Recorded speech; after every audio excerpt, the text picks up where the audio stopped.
Buenos días, buenas tardes, buenas noches, dependiendo de en qué momento se encuentren visualizando este video. El día de hoy estaremos hablando acerca del pie diabético. Pie diabético es algo que nos podemos encontrar de forma habitual en muchos pacientes con antecedentes de diabetes mellitus y va a ser una complicación, como lo vamos a ver más adelante, de una serie de procesos fisiopatológicos que van a llegar a generar lesiones a nivel sistémico de estos pacientitos. Bueno, empecemos primero por delimitar nuestra primera pregunta, que es ¿qué es un pie diabético? Hemos escuchado hablar mucho de él, quizá hayamos tenido un acercamiento, hayamos podido palpar, observar un pie diabético, pero hay que definirlo. El pie diabético como tal es una complicación crónica de la diabetes mellitus que va a consistir en una serie de lesiones en los tejidos profundos de las extremidades inferiores. Recordemos que va a ser una lesión a nivel periférico. La Organización Mundial de la Salud define a un pie diabético como una infección, ulceración y destrucción de los tejidos profundos de las extremidades inferiores. Si hacemos una comparativa de ambas definiciones que podemos ver en nuestra pantalla, vamos a ver que tienen una semejanza en ciertos conceptos. El primero, que es una complicación crónica, y segundo, que va a ser una serie de procesos fisiopatológicos como lo puede ser la infección, la ulceración, que van a orillar a que exista una destrucción a nivel de los tejidos periféricos. Una vez leyendo una bibliografía hace algún tiempo, identifiqué una palabra o una serie de palabras, para que sea más correcto, que ejemplificaban de una forma un poquito coloquial, pero que me ayudó a mí a recordar. Y era que un pie diabético va a ser un sitio en el que el organismo va a ser evidente que existe un efecto devastador que se va a originar por una complicación neuropática y vascular. ¿Qué quiere decir esta pequeña frase? Que el pie diabético va a ser evidente que el paciente está teniendo una cronicidad de su diabetes mellitus, ya sea por un inadecuado tratamiento, porque el paciente no tiene un apego terapéutico o porque el paciente puede tener una serie de influencias, ya sean económicas, sociales, que puedan llegar a generar esta complicación. Este padecimiento va a ser de suma importancia a nivel médico, a nivel social y a nivel económico, porque estos tres factores van a influir tanto para que se desarrolle el pie diabético como van a ser delimitantes y limitantes para el tratamiento de este padecimiento posterior a su identificación. El riesgo de amputación va a aumentar del 10 al 20% en esta población que desarrolla pie diabético. El 10 al 15% de los pacientes que tienen diabetes mellitus desarrollan pie diabético. Es una cantidad bastante elevada y que puede llegar a generar una alta incidencia en este padecimiento.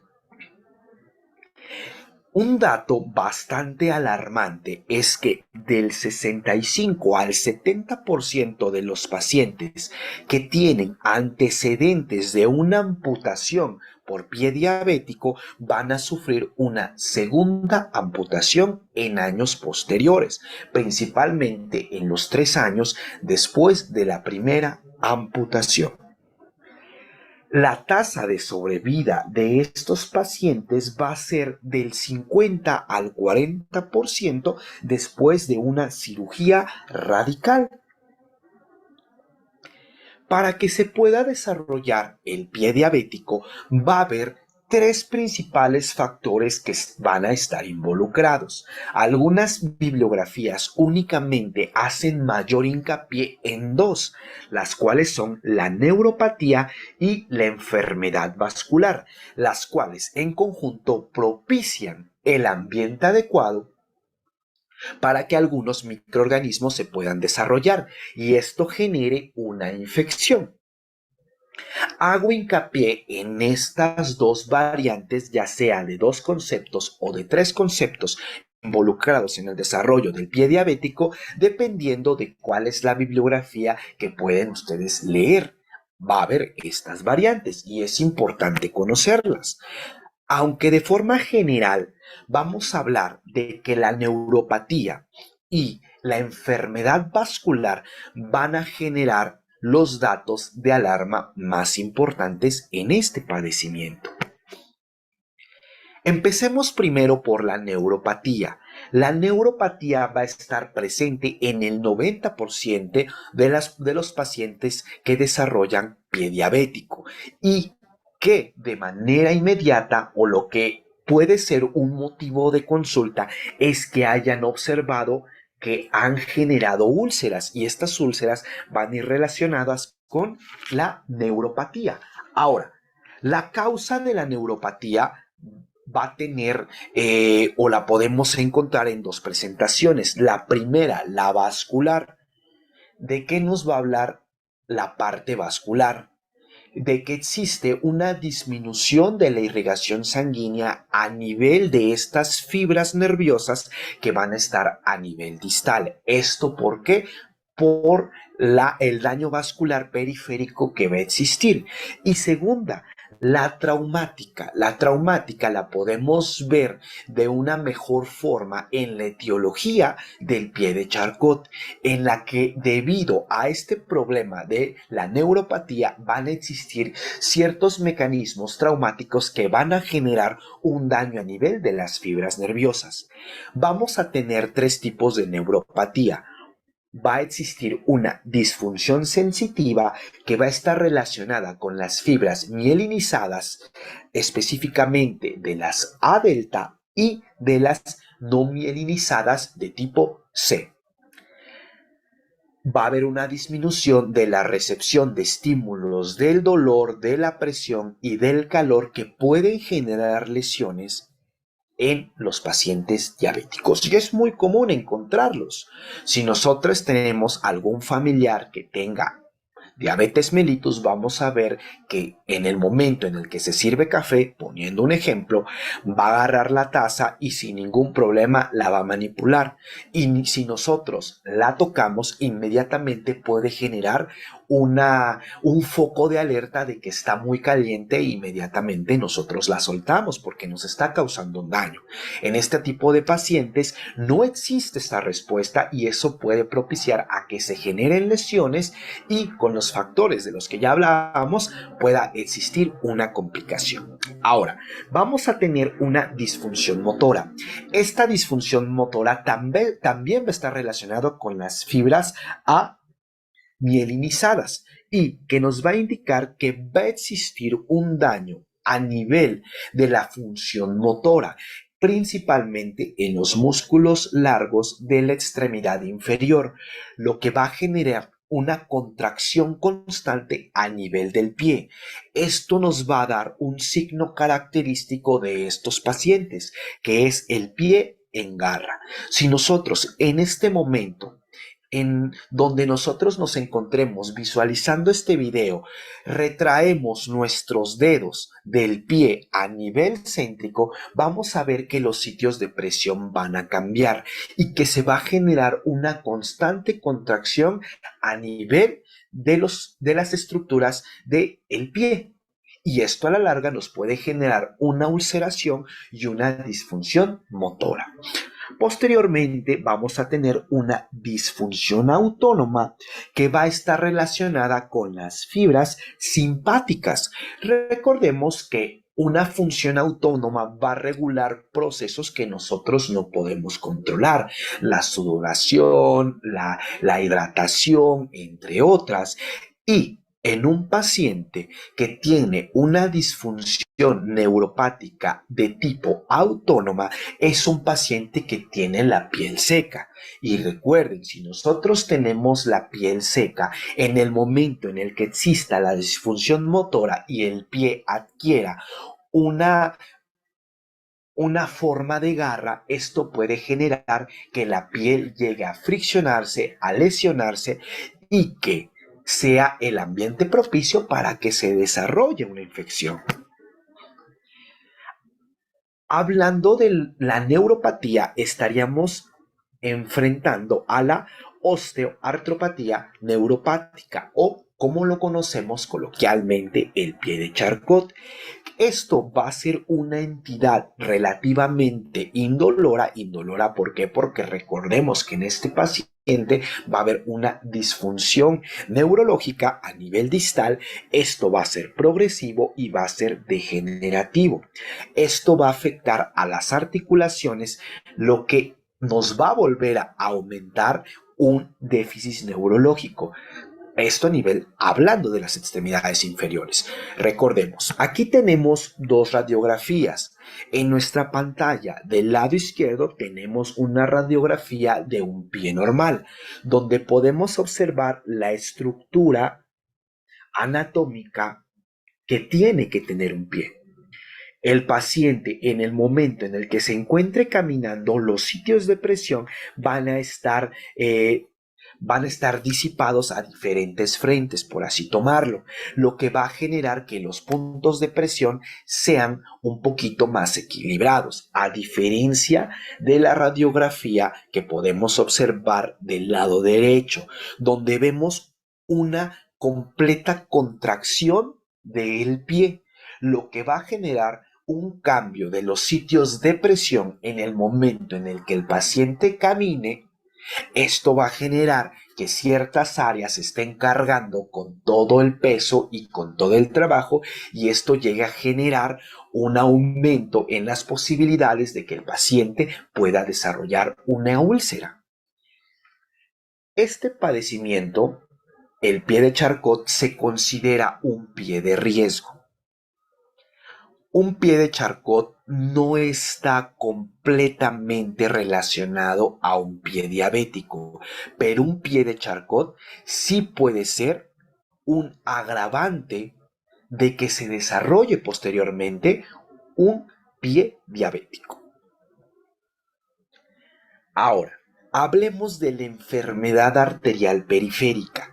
La enfermedad arterial periférica comúnmente va a estar asociada a la ateroesclerosis, que quiere decir que los vasos se mantengan rígidos, que no tengan una distensibilidad. Esto debido pues a un ateroma.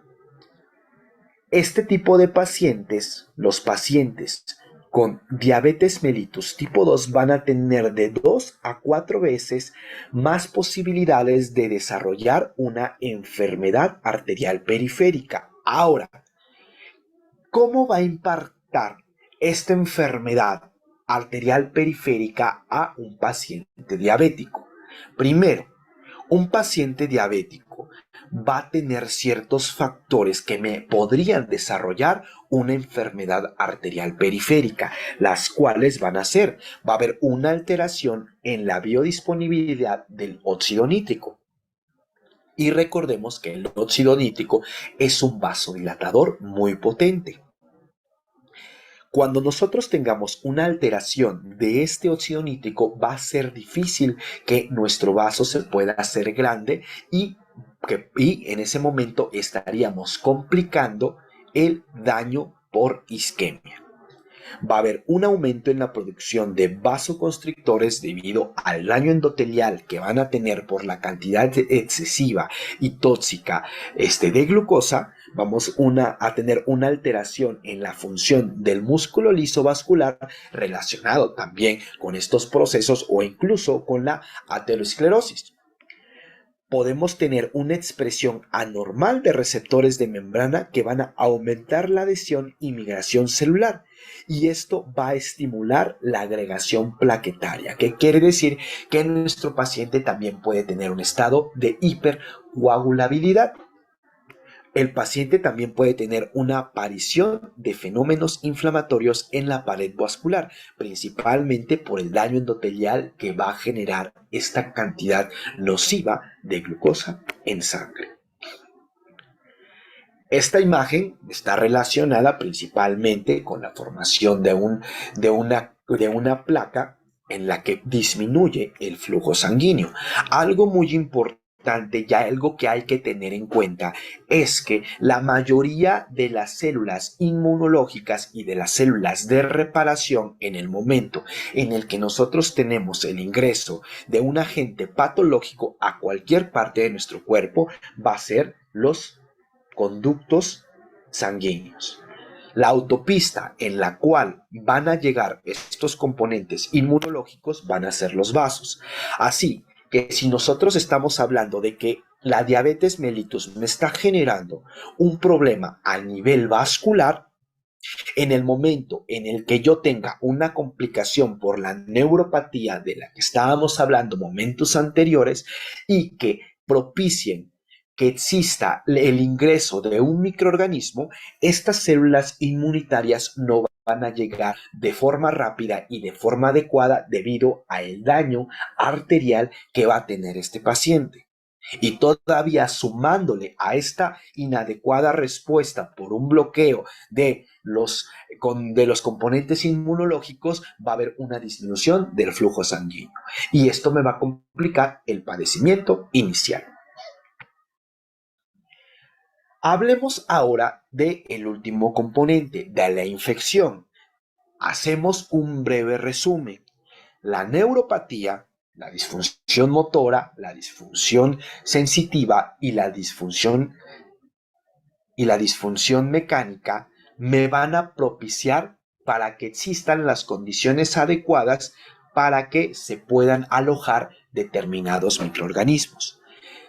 Nosotros, debido a la diabetes mellitus, desarrollamos también una enfermedad arterial, lo que va a generar dos principales complicaciones. La primera, una disminución en la irrigación sanguínea, y la segunda, los componentes inmunológicos no van a poder llegar a enfrentarse con los microorganismos que me van a generar la infección, lo que va a generar un ambiente adecuado para los microorganismos que se lleguen a alojar ahí. Toda lesión la vamos a considerar infectada ante la presencia de pus o al existir dos o más manifestaciones cardinales de la inflamación: la hiperemia, calor local, edema o dolor. Si nosotros identificamos alguno de estos dos signos o más, o puede que encontremos todos, dependiendo de qué tal sea el padecimiento de este paciente, pues lo asociamos a una infección. Los agentes principales que se van a encontrar en las infecciones en los pies diabéticos van a ser los estreptococos beta hemolíticos, los estafilococos aureus o el estafilococos dorado, los enterococos, las enterobacterias y algunos hongos, principalmente en los pacientes inmunocomprometidos, como lo puede ser la cándida. Vamos a tener tres tipos de factores que pueden propiciar que exista un aumento en las probabilidades de que el paciente desarrolle un pie diabético. Vamos a tener los factores predisponentes, los cuales van a ser la neuropatía, la artropatía y la micro y macroangiopatía. Un paciente que tiene diabetes, siempre en sus momentos en los que ya existe una cronicidad de este padecimiento, pues van a existir estos tres, como lo hemos visto anteriormente. Vamos a tener factores precipitantes, como lo puede ser un trauma mecánico y que el paciente tenga una inadecuada higiene local, que el paciente tenga la presencia de pie de atleta o que el paciente sea un trabajador de alguna mina, no sé, de un car wash, o tal vez del campo, que es muy común también, y esto pueda propiciar tanto traumas mecánicos como, debido a la sudoración, pues un problema micótico a nivel del pie. Y los factores agravantes, como su nombre lo dice, van a generar una mayor complicación en este padecimiento, pues principalmente va a ser la infección. La infección de tipo bacteriana o de tipo micótico si el paciente, como lo platicábamos antes, ya desarrolló un padecimiento previo. El diagnóstico. ¿Cómo vamos a hacer el diagnóstico del pie diabético? Lo vamos a hacer con una serie de pasos que van a generar una forma completa en la cual yo puedo recopilar toda la información. La primera, la historia clínica general. Esto es de cajón, de base, ¿no? Hace cuánto tiempo el paciente tiene diabetes mellitus, si ha tenido, no sé, alguna enfermedad asociada, otra enfermedad, otra comorbilidad o una enfermedad que lo condicione a una inmunosupresión. Vamos a hacer también una historia clínica del pie, cuál es su número de calzado, ha tenido alguna lesión o algún tipo de infección como antecedente a nivel del pie. Vamos a tener una historia clínica de las heridas en caso de que cuando llegue el paciente ya exista un proceso infeccioso o tenga antecedentes de úlceras o heridas debido a los microtraumatismos o a los traumatismos a las cuales puede estar expuesto, pues determinar cuál fue el tratamiento de las heridas, si hubo alguna complicación en la cicatrización, cuánto tiempo tardó en cicatrizar. Recordemos que cuando hablamos de la enfermedad vascular había una disminución de velocidad en la que iban a llegar las células inmunitarias y las células de reparación, y esto puede condicionar a una cicatrización tardía. Vamos a realizar una exploración física adecuada, le vamos a pedir al paciente que se descubra los pies, identificamos, señalamos y documentamos cualquier lesión, tanto en dimensión, profundidad o cualquier coloración o incluso olor anormal que podamos encontrar en este paciente. Vamos a realizar una evaluación dermatológica y osteomuscular, principalmente para valorar si ya hay atrofia como tal de los músculos largos del pie o que esto me esté condicionando algún problema a nivel de la piel. Una exploración neurológica. La exploración neurológica se puede hacer con la técnica del monofilamento o con un diapasón de 128 Hz, en los cuales vamos a generar cierta cantidad de vibraciones y las vamos a colocar en determinadas estructuras óseas para ver si el paciente tiene algún estímulo en el momento en el que se le haga pues esta técnica. Una exploración vascular, principalmente viendo en cuánto tiempo tarda en la sangre circular a nivel de las extremidades inferiores, ya siendo llenado capilar a nivel de los dedos del pie, o incluso podemos observar la coloración o la presencia de algo anormal. Podemos notar si los vasos están un poquito dilatados. Esto me generaría una alarma vascular. Una técnica adecuada que nosotros podemos evaluar principalmente para esta evaluación vascular va a ser el índice tobillo-brazo. El índice tobillo-brazo lo podemos realizar con un Doppler y esto va a ser en los pacientes mayores a 50 años. O si nuestro paciente no tiene los 50 años o que puede que tengan algún factor de riesgo, antecedentes de trombosis venosa profunda, antecedentes de alguna enfermedad vascular periférica, que me pueda ser un dato de alarma ahora que ya se está asociando con la diabetes mellitus. Si los valores se encuentran entre 0.41 a 0.9, esto nos va a indicar que existe una enfermedad vascular periférica. Pero si los valores son menores a 0.4, esto nos va a indicar de que la enfermedad vascular periférica ya va a ser severa. Y esto puede llegar a complicar todo este padecimiento del que estamos hablando. Podemos apoyarnos también de los estudios de imagen. Podemos realizar una radiografía para descartar osteomielitis y la presencia de gas y cuerpos extraños. Si nosotros en la radiografía encontramos presencia de gas a nivel de la extremidad inferior, estaremos hablando de que el agente que está provocando la infección es una bacteria productora de gas, y estas bacterias productoras de gas son sumamente agresivas, y esto puede darnos un indicativo para determinar cuál es el mejor tratamiento antibiótico ante este paciente.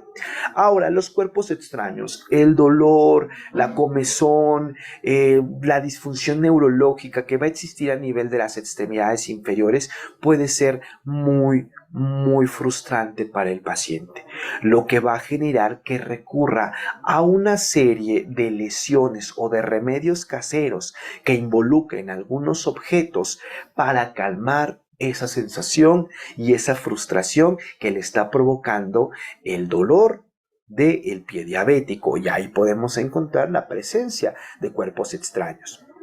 La resonancia magnética me va a ayudar cuando tenemos una osteomielitis aguda. ¿Por qué? Porque una osteomielitis aguda puede que no se vea en una radiografía.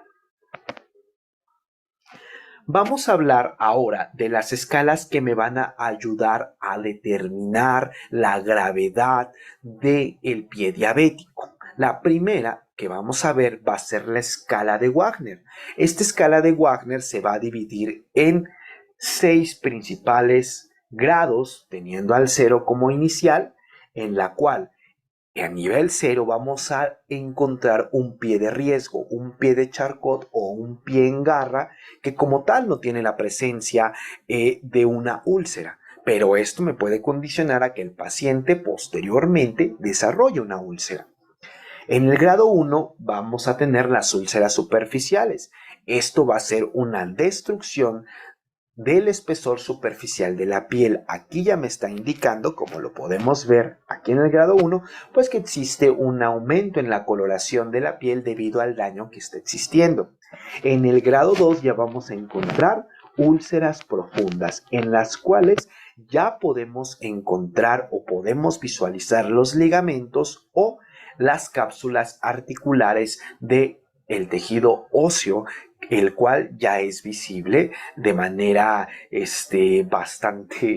bastante macroscópica, por así tomarlo, ¿no? El grado 3 van a ser úlceras más profundas y estas úlceras pueden estar abscesadas. Aquí podemos encontrar la secreción de pus y la presencia de algunos microorganismos, los cuales podemos observar de forma macroscópica. Este grado de pie diabético ya va a ser el que va a presentar el olor característico e inolvidable del pie diabético. El grado 4 ya nos va a hablar de una gangrena y esta gangrena va a estar delimitada. Puede que esté en la región plantar o en el dorso del pie, pero va a estar delimitada, a diferencia del grado 5 donde la necrosis ya va a ser extensa. Esta escala de Wagner es una escala que se ocupa mucho, pero tiene un punto o una referencia más quirúrgica. La escala de Wagner nos ayuda a determinar si ese pie requiere de algún proceso de amputación y hasta dónde requiere este corte para que la extremidad mantenga su integridad, claro, exceptuando la parte amputada, ¿no? Ahora vamos a hablar de la escala PEDIS, de la clasificación PEDIS, que me va a ayudar al tratamiento del pie diabético. Muchas veces no se puede realizar un tratamiento quirúrgico o un tratamiento local, hablando de el debridamiento, sin antes corregir lo que me está generando principalmente el daño a esta extremidad. Y para eso me ayuda mucho la escala PEDIS. Si nosotros tenemos un primer grado, en el cual vamos a tener una extremidad no infectada, pero que carece de síntomas, pero nosotros podemos sospechar de que es un factor de riesgo para que desarrolle algún proceso infeccioso, pues iniciamos con un tratamiento profiláctico. Si nosotros tenemos el grado 2, que hablamos de una infección leve, que esto va a estar limitado en la piel y en el tejido subcutáneo, encontrar un eritema menor a 1 centímetro y puede que el paciente en esa extremidad tenga una descarga purulenta. El tratamiento se va a centrar principalmente a nivel antibiótico de 1 a 2 semanas. Vamos a ocupar cefalosporinas, ya sea de segunda o de tercera generación, aunque hay que hacer mucho hincapié en que la ceftriaxona únicamente es un tratamiento que se da a nivel hospitalario, no se recomienda dar a nivel ambulatorio, así que mucho ojo con eso. Podemos ocupar la amoxicilina y la clindamicina y la dicloxacilina. Cuando ocupemos la dicloxacilina es cuando nosotros ya tenemos la certeza de que el agente causal es metilresistente. Si nosotros tenemos en la escala de PEDIS un grado 3 que va a indicarme una infección moderada, en la cual el eritema ya tiene una dimensión mayor a 2 centímetros, en la cual ya va a existir una afección estructural profunda y a nivel de tegumentos, esto puede ir acompañado de abscesos, necrosis y como tal infecciones ya a nivel del tejido óseo. En el grado 4 podemos encontrar una infección ya de forma grave. Esto ya me está desencadenando una respuesta inflamatoria sistemática y un estado de choque, principalmente un choque séptico. Esto puede ir acompañado de una hiperglucemia o una hiperglicemia, y esto es importante tratar antes de pasar al tratamiento local. Empezamos con un tratamiento sistémico. Aquí el tratamiento antibiótico se va a prolongar, va a ser de 2 a 4 semanas. Vamos a ocupar ya cefalosporinas de tercera generación debido a que tienen un amplio espectro. Podemos ocupar algunos beta-lactámicos, como lo puede ser la piperacilina con sulbactam. Ya ocupamos levofloxacino para enfrentarnos a estos microorganismos que ya me están generando una complicación a nivel de esta infección. Entonces, la escala PEDIS o la clasificación PEDIS me ayuda al tratamiento y la de Wagner es más quirúrgico. Justamente este 27 de noviembre del presente año acaba de salir una nueva actualización acerca del diagnóstico y el tratamiento del pie diabético. Es una revisión bibliográfica, pero nos ayuda a tener esta actualización de una forma más digerible. Aquí está el artículo, el nombre, por si posteriormente gustan leerlo, donde nos indica que podemos echar mano de otra escala, que es la SIMBA. Esta escala me ayuda a determinar o tiene un mayor impacto en la clínica del paciente. Puede que nosotros estemos en primer contacto y quizá la parte quirúrgica me pueda ayudar en el momento de hacer la referencia, pero en la clínica me puede generar un poquito de desventaja. En cambio, la SIMBAT, que la divide principalmente en 6 rubros, en primero el lugar donde se encuentra la presencia de estas úlceras, la isquemia, si tenemos presencia de isquemia, si tenemos presencia de neuropatía, de una infección bacteriana, de la área, qué dimensión tiene esta área y de la profundidad, y lo vamos a puntuar y determinando la puntuación que tenga el paciente, podemos encontrar las complicaciones que puede tener el mismo. Entonces, esta nueva escala, la de SIMBAT, tiene una mayor relevancia clínica que nos puede ayudar mucho a tratar a nuestros pacientitos. El tratamiento en las infecciones leves de pie diabético va a ser con amoxicilina, con ácido clavulánico. Podemos ocupar fluoroquinolonas, la clindamicina, el trimethoprim con sulfametazol y el linezolid. Este tratamiento va a ser de 1 a 2 semanas y vamos a evaluar cada 48 a 72 horas. Recordemos que los tratamientos antibióticos van a mostrar su efectividad hasta aproximadamente entre 48 y 72 horas. Así que le estamos dando esta ventana para que actúen los antibióticos y a los 2 días pues los volvemos a evaluar para ver si los antibióticos están teniendo una función adecuada. Si el tratamiento es moderado, aquí ya vamos a echar mano de 2 medicamentos. Vamos a hacer una terapia combinada. La primera opción serían fluoroquinolonas más metronidazol. Cefalosporinas, principalmente de segunda y de tercera generación, con metronidazol. La piperacilina con tazobactam o carbapenémicos más linezolid o vancomicina. Aquí ya tenemos varias opciones terapéuticas dependiendo de la gravedad del paciente.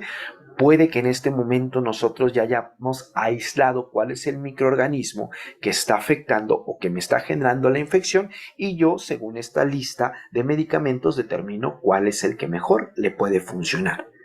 Podemos ocupar una terapia antimicótica porque si el paciente ya tenía algún antecedente, pues puede que esto se haya vuelto una coinfección, ¿no? Una infección bacteriana más una infección a nivel micótico. También daremos tratamiento para la enfermedad arterial periférica, donde estaremos echando mano del ácido acetil salicílico que estaremos dando de 75 a 162 miligramos por día o 150, ya que es más fácil encontrar la presentación de 150, también podemos dar el clopidogrel 50 miligramos, la pentaxifilina 400 miligramos cada 8 horas y el cilostazol. Hay que tener mucho cuidado con estos dos medicamentos. La pentoxifilina va a ser un modificador reológico, que quiere decir que va a ayudar al eritrocito a tener esta capacidad de deformación, lo que va a generar que sea más versátil. El tratamiento para el dolor va a ser la pregabalina y el tramadol a estas dosis que podemos observar. Puede que nosotros hayamos leído alguna bibliografía donde hayamos visto que también nos ponen el dextrometofano. Y ustedes se pueden preguntar, este medicamento, el cual es considerado un antitussígeno, ¿qué tiene que ver con el dolor neuropático? Pues principalmente va de la mano de los receptores, que el dextrometofano actúa a nivel de los receptores glutámicos. Y estos receptores glutámicos ayudan a la conducción de estos estímulos dolorosos hacia la parte integradora. Y mediante el dextrometofano inhibimos esta respuesta, inhibimos estos receptores y pueden funcionar para el tratamiento del dolor de este paciente. No lo puse aquí, pero quería comentarlo por en llegado momento que ustedes lleguen a leer o a observar que el uso de este medicamento para las neuropatías. El tratamiento local, lo que más se visualiza, lo que más se realiza como tal, va a ser la famosa debridación. Esto va a basarse principalmente en una limpieza y una terapia mecánica que va a realizar un barrido de todo el tejido muerto que se encuentra en este paciente. ¿Pero qué es un debridamiento? Ahora hablemos de eso. Es un método por el cual los tejidos necrosados, desvitalizados o infestados, así como la fibrina y los materiales extraños, son extraídos de la herida. Esto me va a generar que el tejido se encuentre con las condiciones adecuadas y con un tejido vitalizado para que se pueda generar una adecuada cicatrización. El tejido necrótico me va a retrasar la cicatrización, va a favorecer a los agentes patógenos y va a impedir el drenaje natural. Por eso es importante que nosotros quitemos todo este tejido muerto. ¿Cuáles son los propósitos o los objetivos de este debridamiento? Principalmente el drenaje del tejido necrótico y la colección purulenta, que todos los microorganismos que se encuentran en este tejido, principalmente se encuentran a nivel de la pus, pues sacarlos y que sean una cosa menos de la cual nuestro organismo se tenga que preocupar. Vamos a estimular la cicatrización de la úlcera retirando todo el tejido que ya no funciona. Valorar la extensión de la infección puede que nosotros de manera visual observamos una lesión pequeña, pero en el momento de realizar este corte de tejido desvitalizado podemos determinar que es más extensa o incluso más profunda. Podemos también ocuparlo como un método para tomar muestras de cultivo de los tejidos profundos y determinar cuál es el microorganismo que está generando la infección y que esto nos sirva para la terapia antibiótica y cuáles son los medicamentos que necesitamos utilizar en este paciente. Y finalmente, eliminar todas las condiciones adecuadas para que los microorganismos puedan crecer en el tejido desvitalizado. Vamos a tener muchos tipos de debridación. Aquí únicamente vamos a tocar dos. La primera va a ser la debridación quirúrgica, que como tal va a ser el retiro completo del tejido necrótico. Esto lo va a realizar en una sola sesión el cirujano en un quirófano y como el objetivo de una debridación va a ser retirar el tejido que ya está muerto y dejar únicamente el vitalizado. ¿Cuáles van a ser las indicaciones? Pues cuando nosotros encontremos un paciente con visible daño tisular que involucre una necrosis. Y principalmente que el paciente tenga lesiones exudativas y con signos de sepsis, lo cual me está indicando que el paciente ya está teniendo un proceso infeccioso bastante fuerte. Hay que tener mucha precaución en los pacientes que tienen riesgo de sangrado. Algún paciente que tenga una terapia anticoagulante de años antes por algún padecimiento relacionado con la coagulación. Que el paciente tenga úlceras no cicatrizadas, esto puede que nosotros generemos una mayor lesión. Un paciente con una baja expectativa de vida, un paciente que ya sea terminal o un paciente que realizarle esta técnica puede causarle alguna complicación a su padecimiento actual. Cuando existen necrosis secas de origen arterial también hay que tener mucho cuidado y en áreas que expongan estructuras anatómicas de importancia. Una úlcera o una lesión profunda en la cual podamos visualizar e incluso tener contacto con los tendones, con las cápsulas articulares, con algunos vasos o incluso con algunas fibras nerviosas. Cuando nosotros tenemos una necrosis de tipo húmedo, vamos a tener dos variantes, dos opciones. La primera, que el pie diabético neuropático sea neuroisquémico. El tratamiento aquí sería antibiótico terapia más debridamiento quirúrgico. Si nosotros tenemos un pie diabético, el cual va en la medición del índice tobillo va a ser mayor a 0.7, lo que me está indicando que la isquemia no es tan grave, pues damos antibiótico terapia y debridamiento.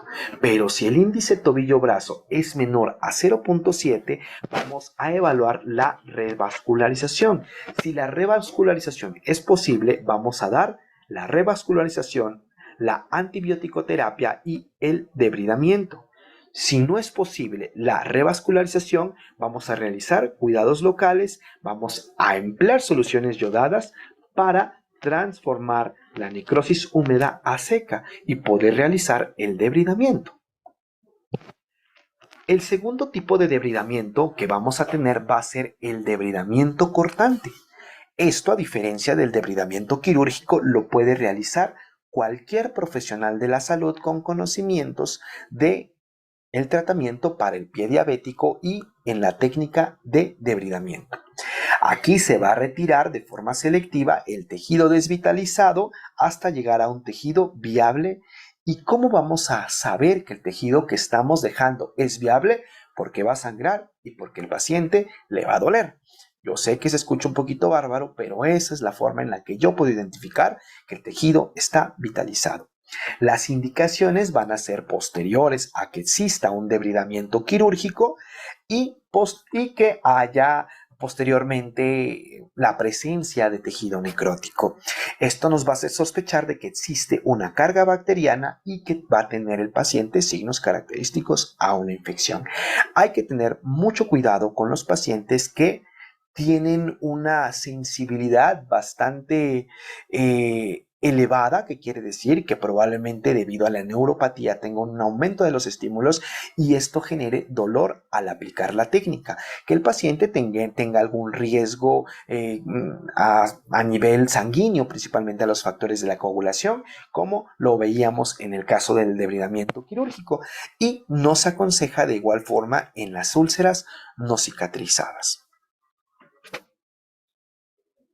Ok, muchas gracias por acompañarnos. Hasta aquí terminamos el tema del día de hoy. Espero que la información les sea de utilidad.